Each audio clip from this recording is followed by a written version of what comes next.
الحمد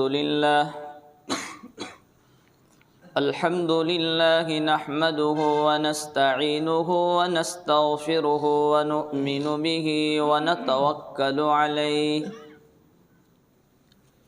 ونعوذ بالله من شرور أنفسنا ومن سيئات أعمالنا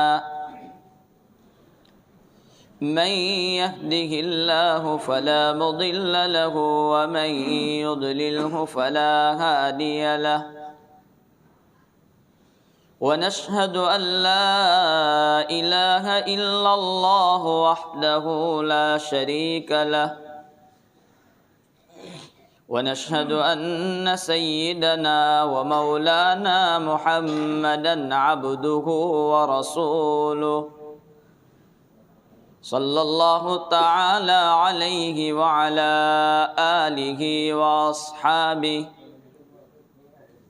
وسلم تسليما كثيرا كثيرا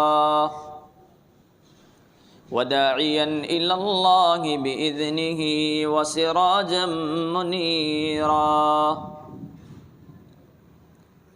أما بعد فأعوذ بالله من الشيطان الرجيم بسم الله الرحمن الرحيم ما أصابكم من مصيبة فبما كسبت أيديكم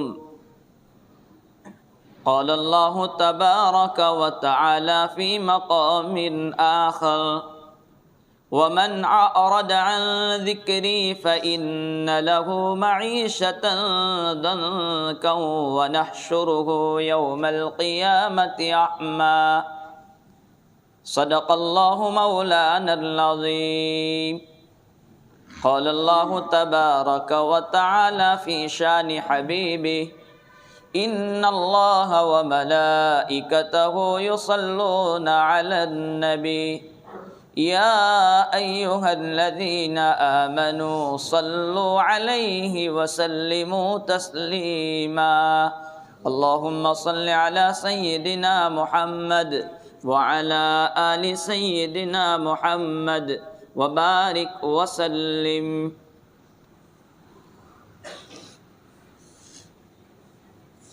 قابل صد تکریم معزز علماء کرام، بزرگان محترم اور عزیز ساتھیوں، ایک حدیث قدسی ہے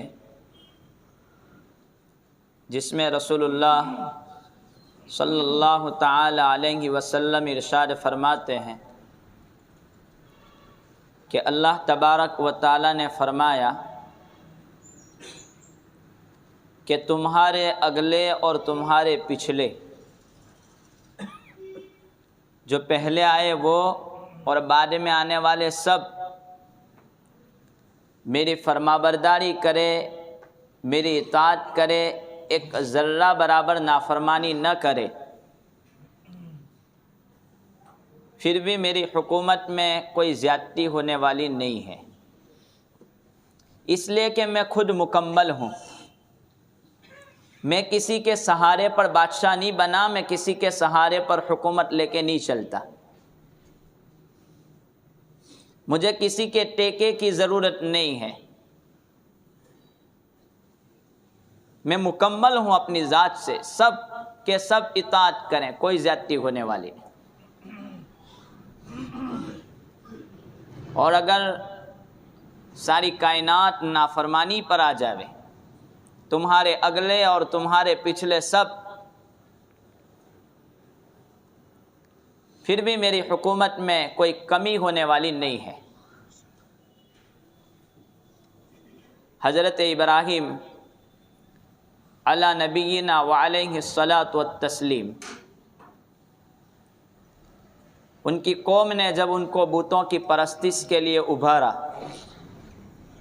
مورتیوں کی پوجا کرنے کے لیے انہوں نے جب کہا، حضرت ابراہیم علیہ السلام نے کہا یہ جو بت اور یہ جو مورتیاں ہیں میں ان کی پرستش نہیں کر سکتا، تم مجھے اس پر مجبور نہیں کر سکتے، اس لیے کہ وہ خود اپنا نفع اور نقصان نہیں سمجھتے، نہیں کر سکتے، تو پھر دوسروں کا کیا نفع اور نقصان سمجھ سکتے؟ میں تو اس رب کی عبادت کروں گا کہ جب میں بیمار ہوتا ہوں تو وہ مجھے شفا دیتا ہے، وَإِذَا مَرِضْتُ فَهُوَ يَشْفِينِ، اور جب مجھے کوئی تکلیف اور پریشانی، بے اطمینانی، سکون جب مجھے نہیں ملتا ہے تو وہ مجھے اطمینان دیتا ہے۔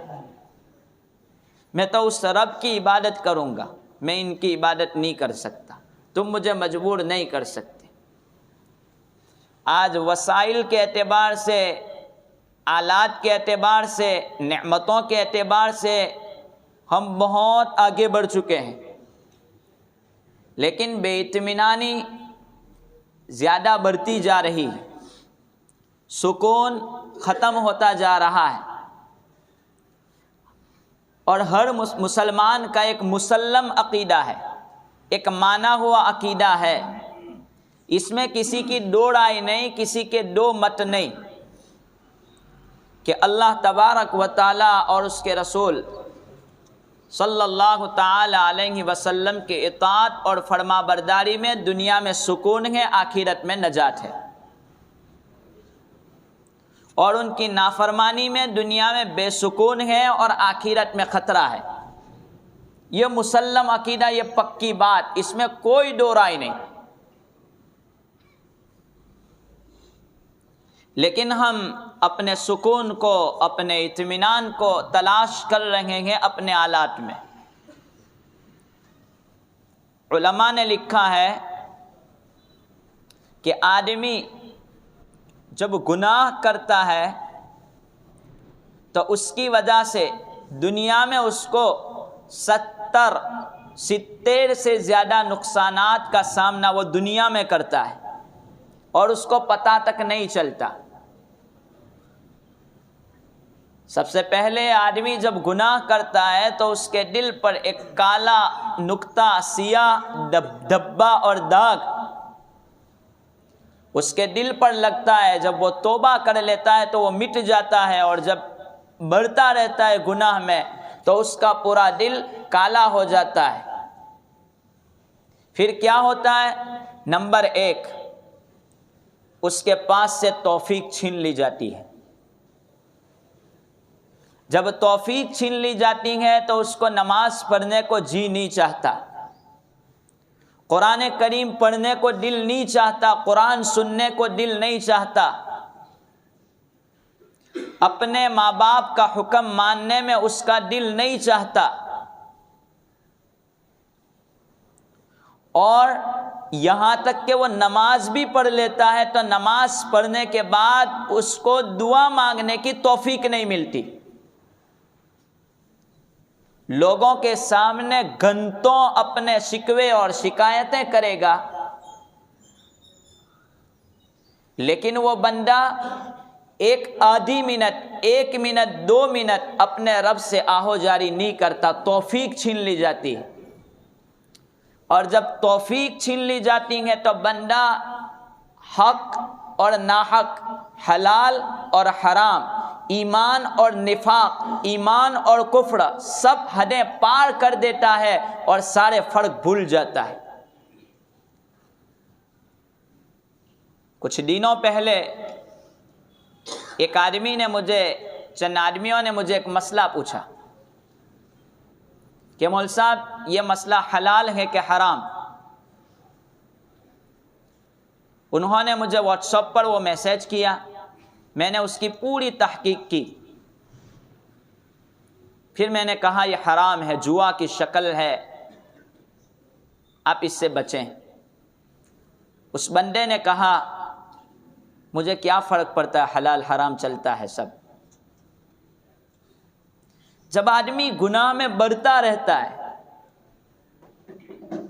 تو آدمی حلال اور حرام کی تمیز بھی بھول جاتا ہے، نیکی کی توفیق اس سے چھین لی جاتی ہے۔ سوچیں آدمی اپنی 24 گھنٹے کی زندگی میں کہ مجھے سجدہ کرنے کی توفیق کیوں نہیں ملتی، اس کے پیچھے میرا کوئی گناہ ہے۔ مجھے دن بھر میں 24 گھنٹے میں مجھے گانے سننے کے لیے وقت ملتا ہے، مجھے موبائل میں چیٹ کے لیے وقت ملتا ہے، موبائل کے لیے میں گھنٹے دے دیتا ہوں، قرآن کریم کا آدھا پاؤں ایک پارہ پڑھنے کا میرے پاس وقت نہیں ہے، توفیق چھین لی جاتی ہے۔ یہ توفیق کا چھیننا اللہ تبارک و تعالیٰ نے ہم سب کو پیدائش سے ہی اسلام اور ایمان کی دولت سے نوازا، اپنا مقرب بنایا اللہ رب العالمین نے۔ ایک بادشاہ جب اپنا مقرب کسی کو بناتا ہے، اپنے نزدیک کسی کو رکھتا ہے،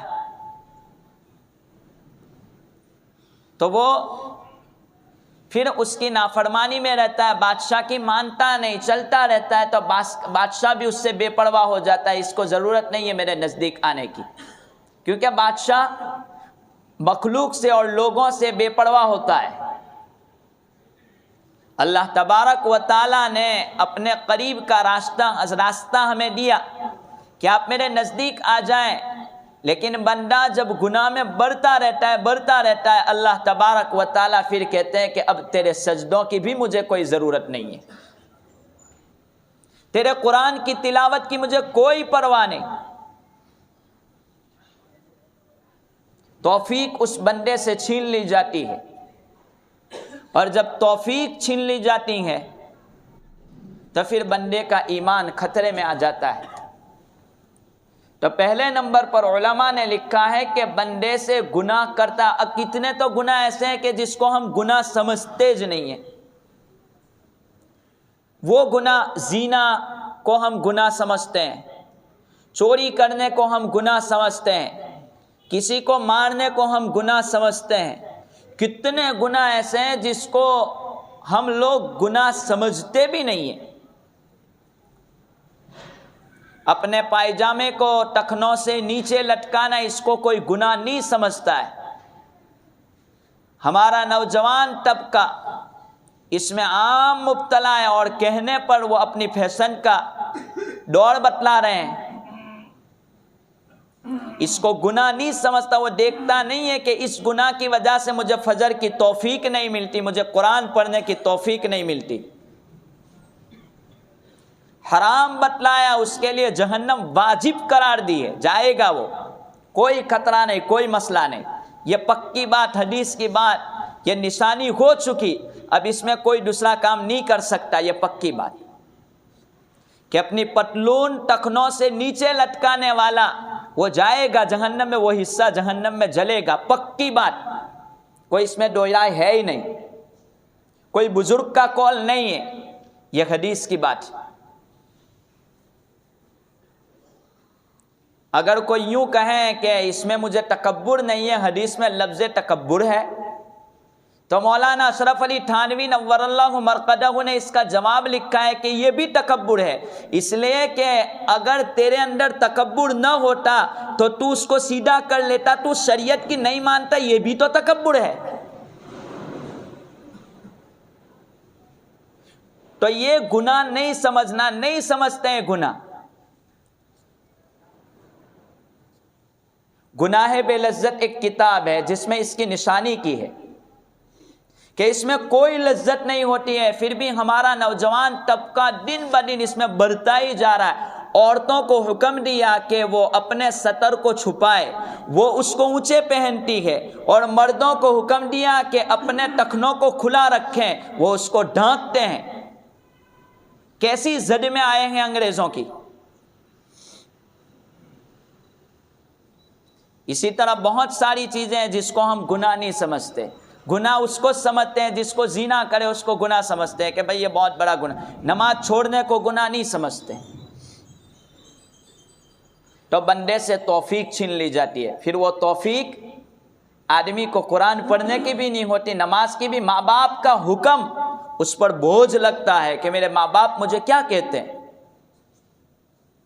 میرے اوپر ظلم کرتے ہیں، میرے چھوٹے بھائی کو حق دیتے ہیں، بڑے بھائی کو حق دیتے ہیں، مجھے پوچھتے نہیں ہیں، میرے ماں باپ بے انصافی کرتے ہیں۔ یہ پہلی چیز کہ اس سے نیکیوں کی توفیق چھین لی جاتی ہے۔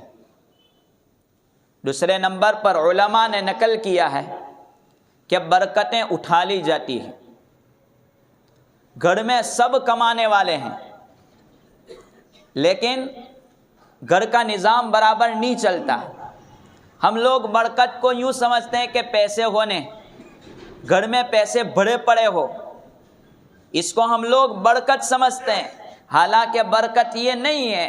برکت تو وہ ہے کہ آدمی کو اطمینان اور سکون مل جاوے. جو کھانا مل گیا اس پر اطمینان اور سکون آدمی کو میسر ہو جاوے، نصیب ہو جائے.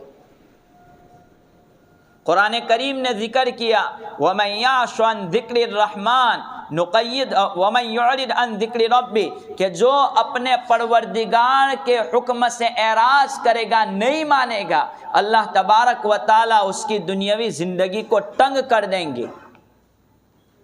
اس آیت کی تفسیر اب تک تو سنتے آتے تھے، اب زمانہ اس آیت کی تفسیر کر رہا ہے. آج کا ماحول، آج کا زمانہ اس آیت کی تفسیر خود کر رہا ہے کہ ہمارے گھروں میں پیسے ہیں، ہماری بینکوں میں پیسے ہیں، ہمارے بچے نوجوان ہیں، کھانے کا سب کچھ سامان ہے، لیکن دنیاوی زندگی تنگ ہے. تنگ آدمی پھرنا چاہے اپنی آزادی سے پھر نہیں سکتا ہے.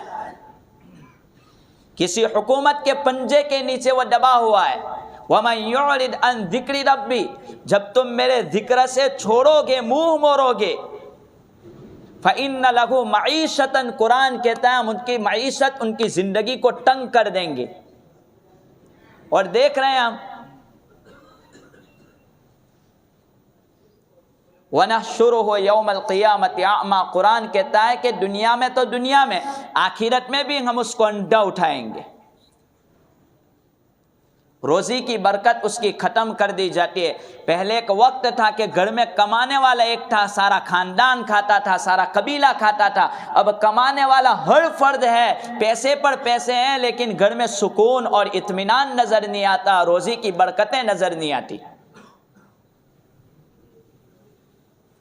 یہ چیزیں ہوگی جب نافرمانی مسجد ویران ہوگی، نافرمانیوں کے ساتھ زندگی ہوگی، گناہ پر گناہ کیے جائیں گے، تو یہ معاملہ ہونے والا ہے. پھر آگے لکھا ہے کہ اگر آدمی یہ کام کرے گا تو اس کو غیروں کا خوف، گناہ پر گناہ کرتے جائے گا تو غیروں کا خوف اس کے دل و دماغ میں بیٹھ جائے گا.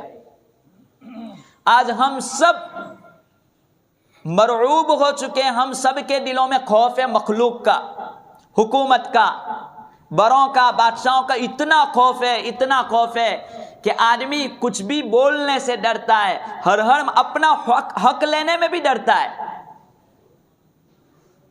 ایسا ڈر چکا کہ اب وہ سوچتا ہے کہ اب ہمارا کیا ہوگا. قرآن کریم میں اللہ تبارک و تعالی نے ذکر کیا فَلْيَعْبُدُوا رَبَّ هَذَا الْبَيْتِ الَّذِي أَطْعَمَهُم مِّن جُوعٍ. یہ دونوں چیزیں ذکر کی کہ تم اس رب کی عبادت کرو جس نے تمہیں بھوک کے عالم میں کھانا کھلایا. الَّذِي أَطْعَمَهُم مِّن جُوعٍ وَآمَنَهُم مِّن خوف، اور خوف سے تم کو امن دیا. اصل میں یہ لإلاف قریش کی جو صورت ہے وہ قریش کے لیے اتری ہے. قریش جب مکۃ المکرمہ سے جاتے تھے اور وہ کعبۃ اللہ کے متولی تھے وہ سب، اور اس کی نظام کرتے تھے کعبۃ اللہ کا، تو جب وہ دوسرے ملکوں میں سفر کے لیے جاتے تھے اور ایران وغیرہ میں جاتے، شام، عراق وغیرہ، تو ایسے وقت میں وہاں پر ان لوگوں کو قافلہ لوٹ لیتا تھا. تو قریش کو قافلہ لوٹتا نہیں تھا کہ ان کو چھوڑو، یہ تو کعبۃ اللہ کے متولی ہے، ان کو کچھ نہیں کرنے کا. ہر جگہ جاتے تھے تو کعبۃ اللہ کے پاس رہنے والے کو قریش کو کوئی لوٹتا نہیں تھا، ڈاکہ نہیں پڑتا تھا. تو وہ لوگ کیا کہتے تھے کہ اگر ہم اسلام قبول کرتے ہیں تو ہمارا جو ویلیو ہے وہ ڈاؤن ہو جائے گا. لوگ ہماری عزت کرتے ہیں کعبۃ اللہ کے متولی ہونے کے ناطے.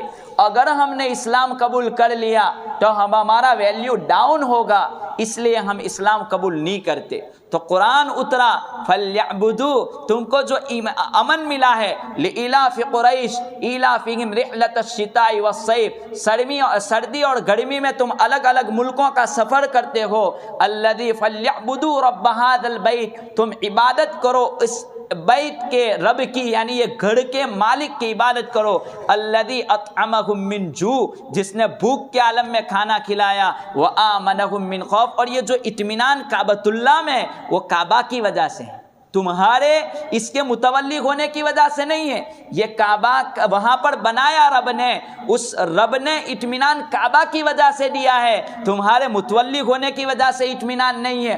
اگر تم یہ نہیں کرو گے تو آگے وقت آئے گا کہ تم کو ماریں گے۔ وہ وقت آیا، پھر فتح مکہ کا موقع آیا، اور پھر وہ لوگوں کو روندا گیا، پیٹا گیا، ختم ہو گئے، ان کا جو فخر تھا وہ خاک میں مل گئے۔ یہ دونوں چیزیں، اگر بھوک میں کھانا مل رہا ہے تو نماز ادا کریں، اور اگر اطمینان والی زندگی ہے تو نماز ادا کریں، ورنہ یہ اطمینان ختم ہو جائے گا۔ آج دوسرے ملکوں کے حالات دیکھیں، بلکہ ہمارے کچھ علاقوں کے حالات دیکھیں، یو پی وغیرہ کے حالات دیکھیں، کیسے ظلم و ستم، کہ گھر میں کھانا موجود ہے کھا نہیں سکتے، ایسی بے اطمینانی اور بے سکونی والی زندگی ہے۔ تو اگر ایسے حالات میں، اتنے خطرناک ماحول میں، اگر لقمہ میرا گلے کے نیچے جا رہا ہے تو وہ تو کوئی ہے، اس رب کی عبادت میرے لیے کرنا لازمی ہے۔ اگر میں نماز نہیں پڑھتا، اگر میں نافرمانی کرتا ہوں، تو پھر وہ عالم ہو سکتا ہے جو کفار مکہ کا ہوا۔ لہٰذا یہ سبق اپنے لیے مضبوط کریں کہ آدمی جب گناہ کرتا رہتا ہے تو پہلے نمبر پر اس کی توفیق چھین لی جاتی ہے، اس کے رزق میں سے برکت ختم کر دی جاتی ہے، اور ساری دنیا کا خوف اس کے دل و دماغ میں داخل ہو جاتا ہے۔ آخری ایک بات کہہ کر کے اپنی بات پوری کر دوں، باقی انشاءاللہ یہ مضمون آئندہ پورا کیا جائے گا، کہ اس طریقے پر خوف خطرے میں اپنی زندگی خطرے میں ہو جاتی ہے۔ لہذا آدمی کو چاہیے کہ جب بھی گناہ ہو جاوے توبہ کریں، ورنہ ہم یوں سمجھتے ہیں کہ پیسے، یہ مال، یہ میری اولاد، یہ مجھے کام آئے گی، یہ میرا کچھ بھی کر سکتے ہیں، میں بہت کچھ ہوگا۔ ایک کتاب میں لکھا ہے کہ ایک آدمی بڑا جاگیردار تھا، اس کے 3 ریلوے اسٹیشن تک اس کی زمین تھی، ایک ریلوے اسٹیشن پر گاڑی رکی یہ، پھر دوسرا ریلوے اسٹیشن، تیسرا ریلوے، 3 ریلوے اسٹیشن تک وہ جاگیردار کی زمین تھی، اس کا کرایہ آتا تھا اس بندے پر، اور وہ فخر کیا کرتا تھا کہ مجھے کیا، میرے پاس پیسے ہیں، بنگلہ ہے، گاڑیاں ہیں، اتنا سارا کرایہ آتا ہے، مجھے کیا کچھ ہو سکتا ہے۔ ایک وقت آیا، وہ آدمی بیمار ہوا، اس کا انتقال ہو چکا، نسلوں کو یہ مسئلہ بھگتنا پڑا۔ اس کا 17 سالہ بیٹا تھا، اس کے ورثے میں، اس کے پیچھے اس نے چھوڑا، وہ 17 سالہ بیٹا، کہ جس کی وجہ سے وہ آدمی نے کیا سوچا کہ چلو باپ تو مر گیا، اب مجھے کیا کرنا ہے، تو اس نے ملکوں کا سفر شروع کیا، آوارہ دوست مل گئے اور اسی کے پیچھے لگا رہا، پھر کوئی زمین کا ٹکڑا بیچا ایک ملک کے سفر میں، دوسری زمین کا ٹکڑا بیچا دوسرے ملک کے سفر میں، اسی طرح وہ چلا گیا۔ جس زمین پر رہ کر کے اس نے کہا تھا کہ مجھے کیا ہو سکتا ہے، میرے پاس مال و دولت ہے، اسی زمین کے ٹکڑے پر لکھنے والے نے لکھا ہے وہ بھیک مانگ رہا ہے۔ تو جس اولاد کے لیے، جن نسلوں کے لیے ہم فخر کر رہے ہیں کہ ہمارا کیا کچھ ہو سکتا ہے، اگر وہ نہیں تو اس کی نسل اس کا جواب دے دے گی۔ لہذا گناہوں سے پرہیز کریں، اپنے آپ کو بچائیں، چھوڑنے کی کوشش کریں، اس میں چلتے نہ چلے جائیں، ورنہ پھر آدمی ایک وقت آئے گا اپنے ایمان کا بھی سودا کر دے گا۔ باقی انشاءاللہ آئندہ اللہ تبارک و تعالی ان باتوں کو سمجھ کر ہم تمام کو عمل پیرا ہونے کی توفیق عطا فرمائے۔ آمین۔ وآخر دعوانا الحمدللہ رب العالمین۔